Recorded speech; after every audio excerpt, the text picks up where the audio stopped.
Hello everyone, Dylan Loomis here. In today's episode, we're finally going to talk about Workhorse and their competition for the upcoming USPS contract. Of course, Workhorse has been covered ad nauseum by plenty of YouTubers, but no one is talking about the other three companies that are still up and in the running for this $6.3 billion, 180,000 vehicle contract. And some people are actually saying that this will be worth well more than $6 billion, up to potentially $20 billion over the next 20 years, as the USPS has plans to replace about 12,000 vehicles per year over the course of anywhere from 7 to 15 years. And if you see NGDV, it just stands for Next Generation Delivery Vehicle that they refer to this USPS contract as. And an important point to note that I haven't seen anyone else talking about, Workhorse was actually partnered with VT Hackney when they were first starting to produce prototypes for this contract. VT Hackney actually fell off in December and they basically stopped working with Workhorse. I'm not sure exactly what happened. There's not a ton of information available. However, they were actually providing the bodies while Workhorse was just producing the chassis. So it's definitely something to keep in mind and obviously not a positive for Workhorse. So who are the other three companies still in the running? First up, we have Karsten, a Turkish company who has been around for a while, and they partnered up with a company named Morgan Olson. Morgan Olson has actually supplied things to the USPS for years, so that relationship is not new for them. Karsten operates in 20 different countries around the world, so they are definitely not a startup like Workhorse. As you can see from this image, this team is offering a plug-in hybrid option. There are ports on two sides of the truck, one of which is a conventional gas port above the left rear wheel. Karsten would provide the hybrid technology and Morgan Olson would make the body. Morgan Olson's relationship with USPS should not be overlooked.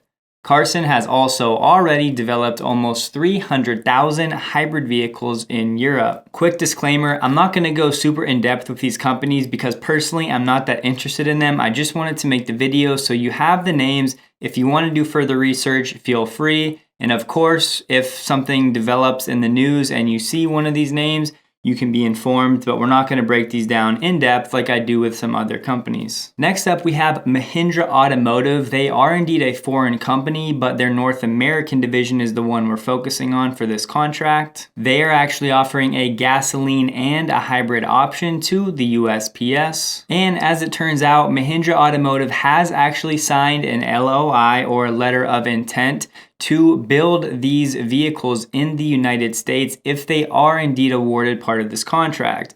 What USPS has said is that they will require the winner to produce the vehicles in the US, as they should, given it's the United States Postal Service.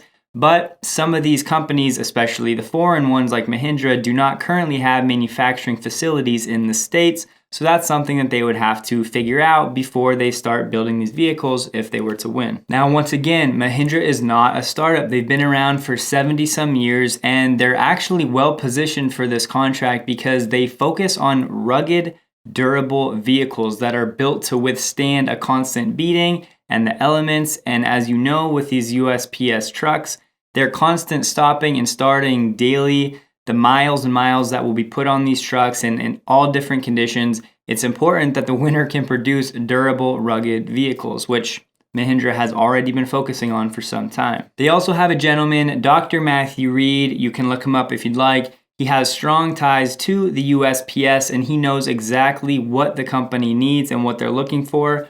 So with him on their team, he'll be able to offer different insights that some of these other competitors don't have access to. And the last team is made up of Ford and Oshkosh. Now, of course, you guys all know about Ford and I don't need to tell you anything about them. Once again, super established company, but you may not have heard of Oshkosh. They are actually an American company. They're based out of Wisconsin. So both Ford and Oshkosh already have facilities in the United States, making it an easier path to production if they were to win this contract. However, this team is the only team that will be only offering an internal combustion engine or ICE vehicle They are not offering a hybrid, and they obviously do not have anything electric in their offering. And their offering is based on the Ford Transit cargo van. So if you wanted to dive in a little bit deeper, that's a name to look up. Oshkosh, once again, is an established company. They make snow blowers, rescue vehicles, fire trucks, and they've been operating for quite some time. But more importantly, they have a history of contracts with the federal government.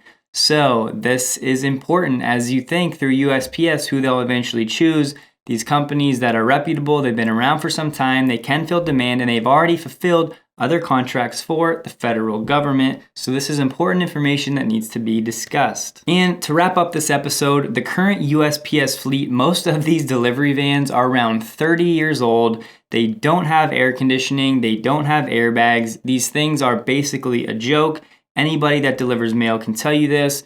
And even worse, over the last 5 years, apparently 120 of these have caught fire, 20 of which were in the last year alone. So it's very clear that this needs to happen ASAP. And this has been going on for the last 4 years. This contract started back in 2015, 2016, and it's been delayed due to the coronavirus, but hopefully sometime in the back half of 2020, things settle down and we start to get more information about who is the front runner for this contract. Another note, USPS did mention that price alone is not the only thing that they will be considering when it comes to choosing a winner. This, of course, is great for the electric and hybrid options because those will most likely be more expensive up front than the internal combustion engine option. And one last thing I definitely wanted to mention.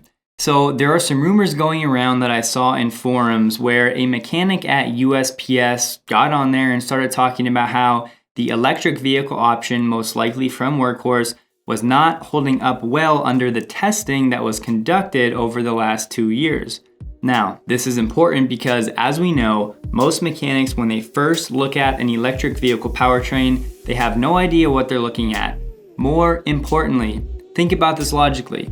If Workhorse with the EV option were to win this contract, mechanics' jobs are absolutely in jeopardy. The maintenance of EVs is much lower, so any mechanic working for USPS who wants to remain employed probably would not want the Workhorse to win this contract. So just something to keep in mind if you happen to hear about that. All right, everyone, that's gonna wrap it up for this episode. If you have further questions and I can't get to your comment, be sure to hop over to Patreon to check it out there. I plan to build an investing community there. That is actually my background. I was a financial advisor with Edward Jones for 3 years, managed over $60 million for real people and real families, and that was my passion before Tesla and before tech.